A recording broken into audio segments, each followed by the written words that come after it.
अगर आप शिक्षक बनना चाहते हैं तो शिक्षक बनने से पहले आपको बीएड करनी जरूरी होती है, और बीएड करने से पहले आपको पीटीटी की एग्जाम पास करनी पड़ती है। राजस्थान में ऐसा ही नियम है। तो राजस्थान प्रदेश में शिक्षक बनने का जो क्रेज है वो अब घट रहा है। क्यों? क्योंकि पीटीटी की जो पहली काउंसलिंग है, पहली काउंसलिंग में 46% जो बीएड की सीटें हैं वो खाली रही हैं। भाई 1,06,000 के करीब सीटें हैं और इतने ही इस बार आवेदन आए। तो जितनी राजस्थान में बीएड करवाने की सीटें हैं कॉलेजों के पास, उतने ही आवेदन आए, और उतने आवेदन आने के बाद में पहली काउंसलिंग में आपकी लगभग 50% के जो सीटें हैं वो खाली रह चुकी हैं, है ना। तो इस बात का अंदाजा आप ये लगा सकते हैं कि बीएड करने का जो मोह है वो कितना कम हो चुका है, और कम होने के पीछे कारण सरकार है। क्योंकि वो भी एक टाइम था जब आपकी शिक्षक बनने के लिए जो आपकी 3rd ग्रेड शिक्षक भर्ती आती थी, तो लेवल 1 और लेवल 2 दोनों की कभी 48,000 पदों पर भी आती थी, कभी 40,000 पदों पर, कभी 52,000 पदों पर, है ना, 30,000 पदों पर, 35,000 पदों पर भर्तियां आती थी। और अब भर्तियां आती हैं 2,000 पदों पर, 2,200 पदों पर, 1,200 पदों पर।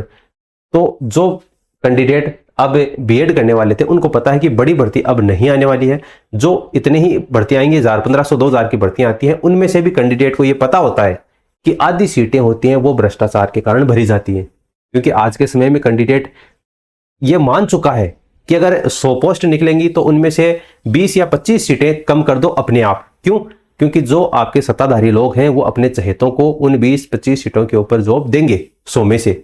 ये कैंडिडेट खुद अब आगे से स्वीकार कर चुका है ना। तो अब अगर 2,000 पदों पर वैकेंसी निकलेगी तो कैंडिडेट को पता है 500-700 पोस्ट है वो तो आपकी वैसे ही जाने वाली है, इसलिए 2,000 पदों पर वैकेंसी निकलती है तो 1,300-1,400 पद को मानकर ही कैंडिडेट वो तैयारी करता है। तो इतने कम पदों पर अगर आप वैकेंसी निकलेगी तो बीएड करने का मोह अपने आप ही कम हो जाएगा। ठीक है, तो 46% जो सीटें हैं वो इस बार खाली रह गई। इससे न्यूज को देखकर मेरे दिमाग में एक वो अनिरुद्धाचार्य जी का फेमस डायलॉग है कि कोई तुमसे प्यार क्यों करेगा, है ना, वो दिमाग में आ गया।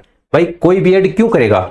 जब वैकेंसी नहीं आएगी तभी तो करेगा, और जब वैकेंसी बड़े पदों पर नहीं आएगी तो बीएड क्यों करेगा। बाकी देखिए जो भी अंतिम वर्ष में है, यानी कि इस बार जो ग्रेजुएशन के फाइनल ईयर में है जिनका रिजल्ट अभी तक नहीं आया है, तो वो एक एफिडेविट बनवा कर दे सकता है और वो बाद में आपकी काउंसलिंग जो प्रक्रिया है उसमें भाग ले सकता है।